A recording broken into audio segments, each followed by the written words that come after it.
Assalamu alaikum, I'm Aisha and you're watching Samaa News. Here are today's headlines.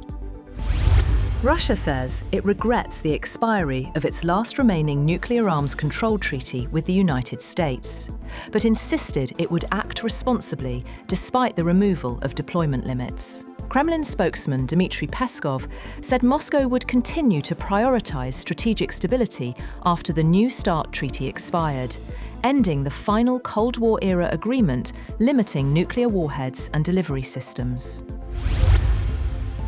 Meanwhile, the US military says Washington and Moscow have agreed to re-establish high-level military-to-military dialogue more than 4 years after the channel was suspended ahead of Russia's invasion of Ukraine.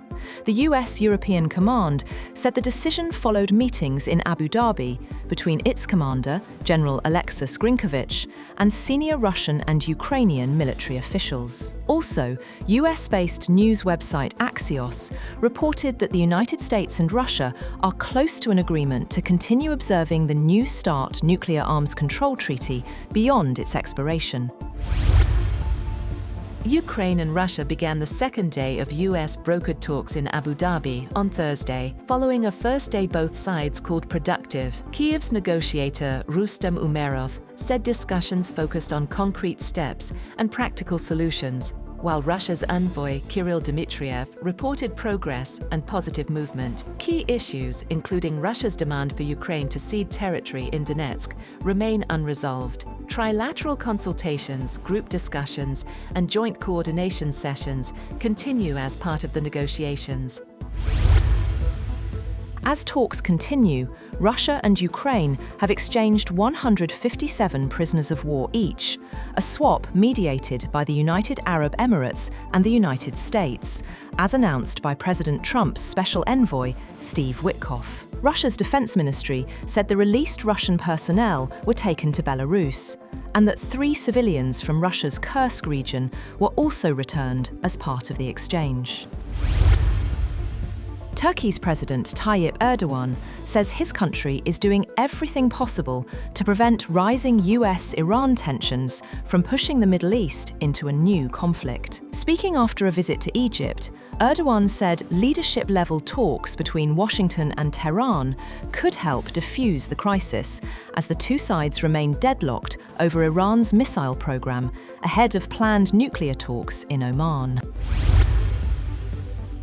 Without mentioning ICE, President Donald Trump has defended his immigration crackdown and credited his administration with restoring law and order at the US border. Speaking to lawmakers and religious leaders at Thursday's National Prayer Breakfast, Trump rejected calls to fire Homeland Security Secretary Kristi Noem and praised Director of National Intelligence Tulsi Gabbard and Attorney General Pam Bondi.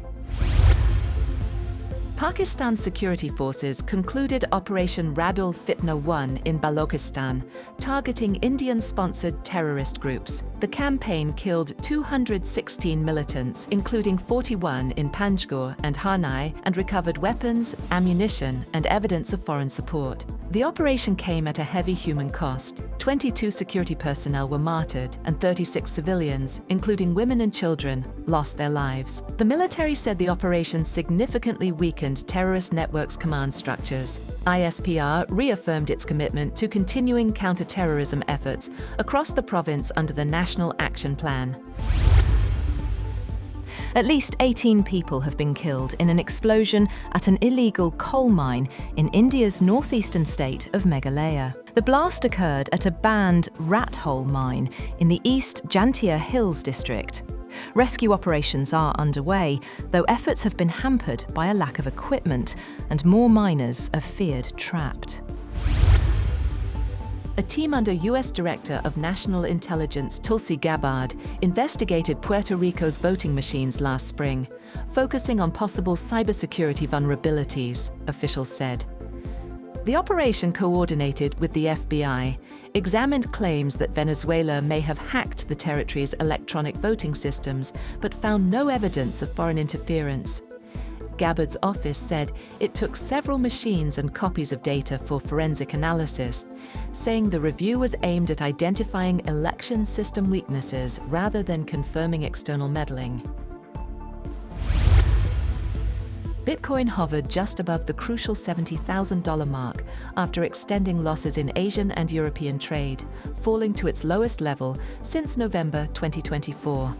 The decline comes as markets react to expectations that incoming Federal Reserve Chair nominee Kevin Warsh could shrink the Fed's balance sheet, weighing on risk assets. Ether also slipped, nearing the $2,000 level, while analysts point to heavy outflows from US spot Bitcoin ETFs as investor sentiment weakens. That's all for now. For more updates, visit www.samaa.tv. Thank you for watching Samaa News.